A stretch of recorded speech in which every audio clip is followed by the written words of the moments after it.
Et puis vous vivez de votre passion, c'est une passion que vous avez depuis Oui, que vous êtes enfant. oui, absolument. Comment est né cet amour de la scène? La vie est faite de hasard. J'étais aux Beaux-Arts d'Aix. Je voulais être chanteuse d'opéra, moi, déjà. Chef d'orchestre ou chanteuse d'opéra. Et puis, la vie... Enfin bon, aux Beaux-Arts d'Aix, il y a une très jolie fille qui habitait Marseille. Je crois qu'elle s'appelait Maryse, je crois. Et elle me dit, tu voudrais pas, il y a un cours de théâtre à Aix-en-Provence, tu voudrais pas qu'on y aille? Moi, je dis, si tu veux, oui, je vais avec toi. J'y suis allée. Elle en est partie du cours très vite. Et moi, je suis restée. Après, j'ai eu la chance de rencontrer Jean-Laurent Cochet au Festival d'Aix. Il faisait des mises en scène. On me l'a présenté, on a sympathisé, je suis allée à son cours. Après, je suis revenue à Aix, il y avait Bourseillet. Je suis allée à son cours. J'ai fait le Festival d'Avignon avec lui. Je ne faisais que de la figuration, des petites choses. Et puis, il me dit, maintenant, ça suffit les cours. Il faudrait que tu partes à Paris. Je suis partie à Paris. Et mes parents m'ont installée dans une petite chambre. Et je suis allée taper aux portes tous les jours. Et j'ai travaillé. Et depuis, j'ai plus arrêté. Voilà. Et depuis, vous avez fait du théâtre, du cinéma, de la télévision. De ces trois arts-là, vous avez une préférence? J'aime bien les trois, mais j'ai une préférence. Voilà. J'ai fait 145 films, 128 télévisions et 27 pièces de théâtre. L'indice, il est là. J'adore faire du cinéma. J'adore le cinéma. Dans votre grande carrière, vous avez tourné avec beaucoup d'acteurs, beaucoup de réalisateurs. Est-ce qu'il y a une anecdote un peu originale que vous avez envie de nous partager? Il y en a plein, il y a plein de choses.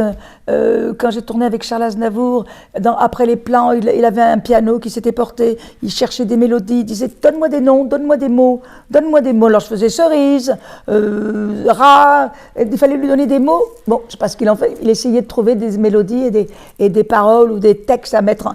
Voilà, ça c'est amusant parce que tu te dis, mais il n'arrête jamais, lui aussi, il n'arrêtait jamais.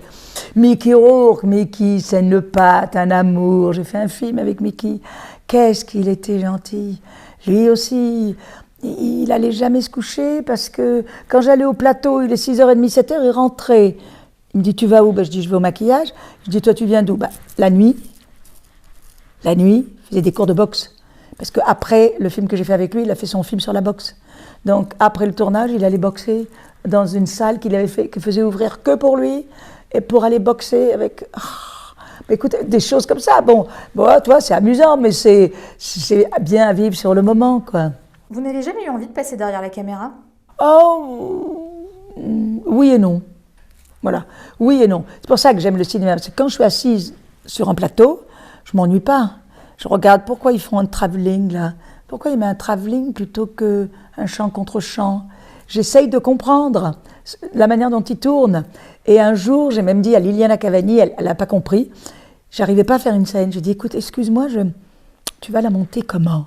Et en fait, j'étais dans le montage de cette scène, je ne voyais pas comment elle allait la monter, je ne pouvais pas la jouer. Quels sont vos projets pour 2023? Donc, il y a un film qui sort, Le Cœur de Rockers, qui sort le 28 décembre.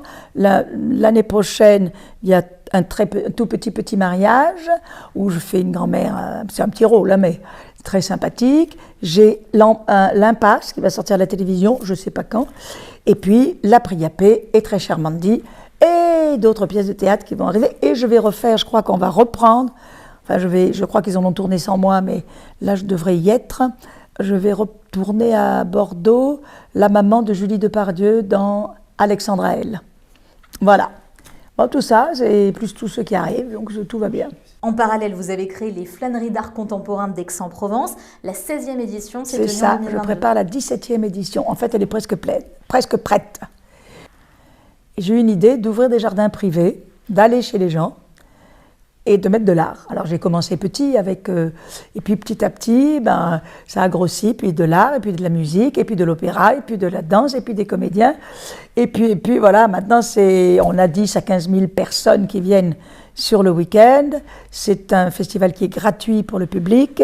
Je donne, il ne faut pas être prétentieux, la chance à des artistes pas connus, ou un peu connus, ou très connus comme Ben, ou Otoniel qui est venu, et des gens comme ça, d'exposer et de vendre. Et donc, il y a des installations, il y a de la céramique, il y a des bijoux, il y a de la photographie, il y a des choses étranges, il y a des totems, il y a plein de choses. Et il y aura William Wilson qui va exposer. Mais c'est vraiment très très joyeux. Vous allez flâner de jardin en jardin.